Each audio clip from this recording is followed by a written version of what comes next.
All right, so I still have a lot of flatting to do. You can see why the kill whitey phase can take a while if you have a complex illustration, right? So I'm just going to do one more thing just to remind you how you can kind of batch it.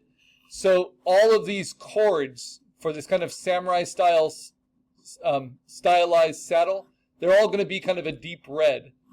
So what I'm going to do is I'm going to use my magic wand on my line art layer. I'm going to select it, and then I'm going to hold down Shift. And notice with my line art, I wanted this texture, this hatching of the lines, but I never completed it all the way to the edge, even though that was in my sketch, because that makes it a whole lot easier to color. If it's open, then all of it will color at the same time. And I can hold down Shift, and I can select all of these on their own, right? And then all of those are selected, and I can use my paint bucket, hold down Option, find the color I want to use, which is going to be this one, and then just drop it in, and it will color all of it. Right? So the reason I start with the head is because that's kind of the most complex, and that's where you expect to see the most variety in the flat color. And then moving out from that, it can be a little less complicated, right? Because as soon as you've filled in the shapes, then it's very easy to just use your paint bucket and make subtle variations that I can steal from different sources.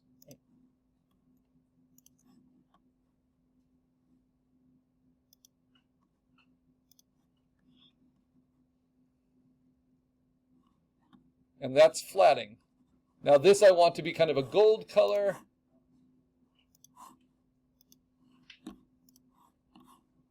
And I know we're all getting pretty invested in our work at this point, right? And we can get frustrated if the colors look strange or if they're not doing what we want them to do. But this is just the first step. This is just the flat color. It is always the first step for digital coloring. It is not the only step. But if you choose the right colors, sometimes that's as far as you need to go. It's just good line art and good flat colors. But it really depends on what you're trying to do. So let's see, I'm going to use this yellow, kind of a golden chest. And then I'll just do the tail. I'm just going to try to finish off the big parts of the lion, the manticore, before moving on.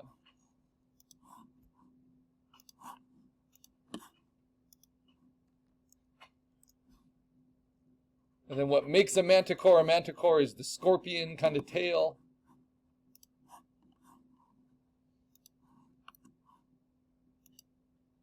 So I'll do that.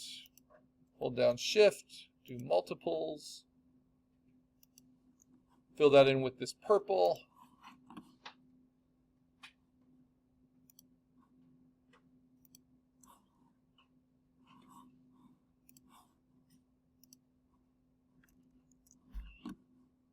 Oh, I could have filled these in too. So this phase, which I call Kill Whitey, it's frustrating, but you want to get rid of all that just default white coming through. You want to make a color selection, even if it's an off-white color. Because remember, none of that white is there. Everything has to be in the flat color layer.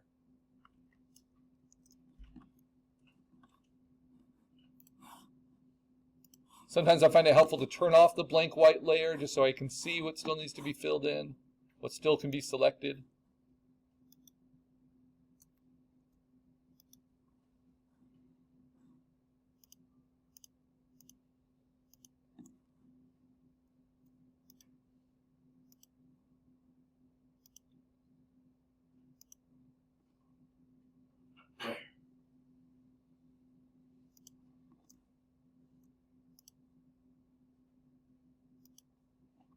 And then I just try to fill in a lot all at once.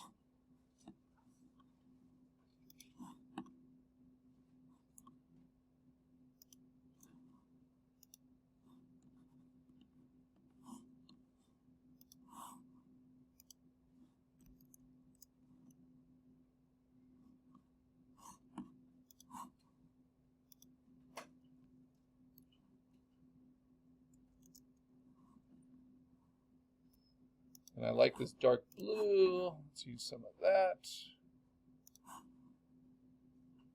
see.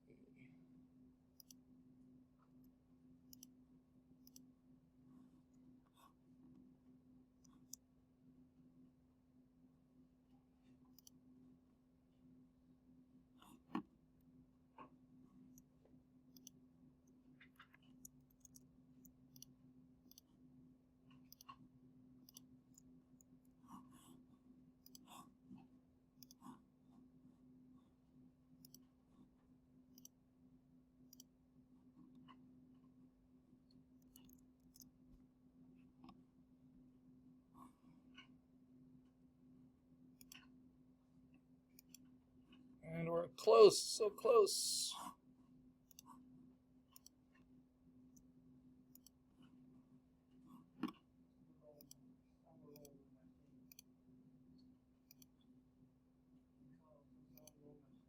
Okay, I'll check it in a second.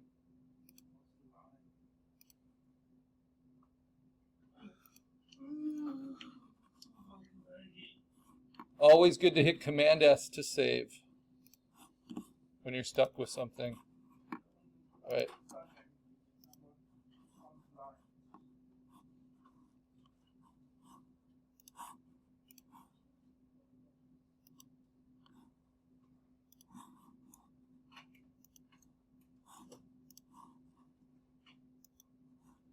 And this takes just enough concentration. I can't really talk through doing it, but you can move pretty fast once you focus.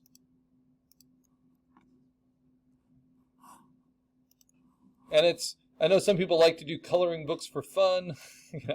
This is kind of like that. I know there are apps that are like coloring apps, which is kind of a weird idea, but that's this idea. You're just kind of dropping color in where you want it. All right, now I've got the whole manticore kind of filled in. Every part of it.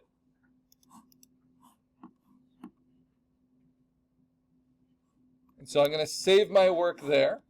So now that I've got him colored in flat color, I want to show you now what we can do with that.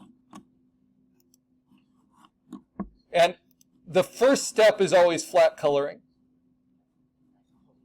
And you try to color it with a local color, with the color it actually is, right? This is an example of flat coloring by a past student. But often, when the local color is hard to determine, you'll use just whatever bright colors you can. That's called flatting. Now, this is a typical local flat color. I use Wonder Woman throughout this because she has a lot of primary colors to her. And then here are some finished examples of illustrations with digital coloring that all just are finished with flat color, with different kinds of line art. Some of the line art is really heavily full bleed inking, lots of shadows, but this is all flat color. That means every one thing is just one color, right? Her skin is always just one color. Now, what are the options beyond that after you've done flat color, which is most commonly used in animation, right? Because it's really hard to find the right colors. The next step is to do another layer in your sandwich above the cheese. And that layer is going to be highlights and shadows within your flat color. So it goes from this guy just being orange and peach color, I guess, white skin tone, to being lots of shades of orange, lots of shades of the skin tone. This is called duotone color. In animation, this is called cell shading. So there's two ways to do duotone. It can be hard-edged, where the transition between highlight and shadow color is really crisp. In animation, that's called cell shading, because that's the way it used to be painted. Or it can be gradual. It can be gradated, a smooth transition, and that's soft-edged. So here's our little night guy. That's the local color. And then this is adding a hard-edged duotone. Notice that the hard-edged duotone does not match the shapes of the line art. So this is extra.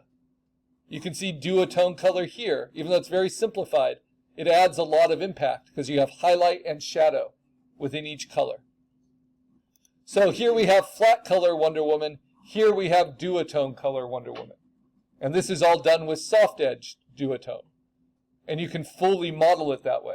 But the colors within her skin are always the same hue. They're always those peach colors, just lighter and darker versions of it. The colors within her, the red of her torso, are always reds. The colors of the gold on her torso and on her waist are always just tints and tones, lighter and dark versions of that same color. Same with the blue, on and on and on. So that's soft edge duotone. This would be hard edge duotone, right? For animation. And then sometimes with hard edge duotone, you can even take away the outline.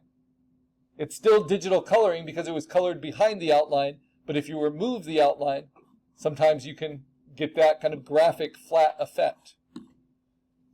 Again, this is used very heavily in animation. Duotone coloring. Duotone hard-edged coloring. And this is how it used to be done in comics. The colorist would actually define the shapes with watercolors that would be dropped in for the different ink colors. So some duotone soft-edged examples. Duotone soft edge, duotone soft edge. So let's try duotone out. To do it, it's really simple. I'm just going to duplicate my flat colors on top, and I'm going to rename that layer duotone. But I like to do duotone in two different steps. First, I'll do duotone shadows.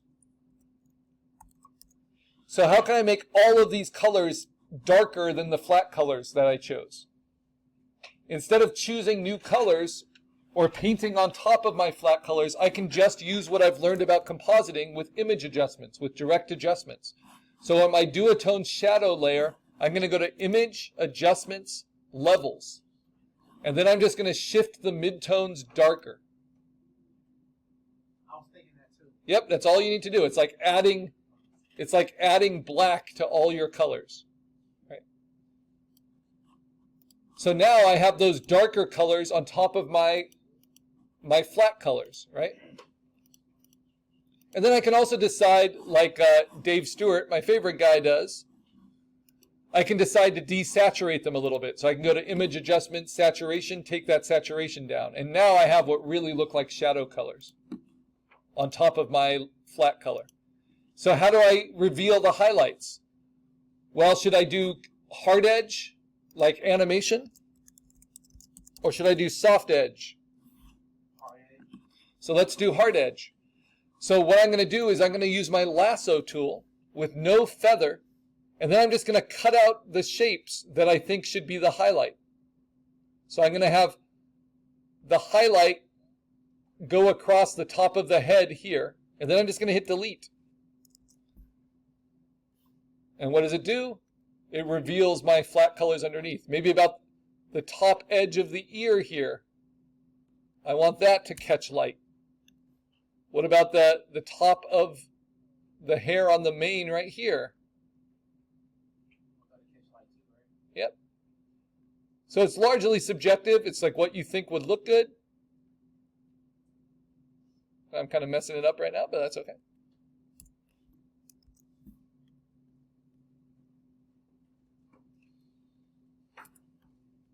And then on his snout, right?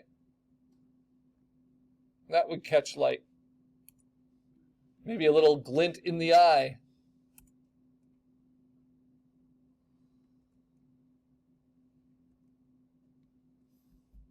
I have the eyes two different colors. I have a few interesting things. And then look, with the line art, you see how that gets so much more dimensional. Right? On the arm,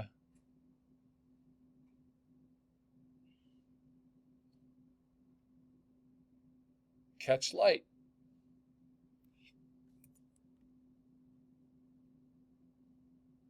On the top of the arm, in the claw coming out towards you.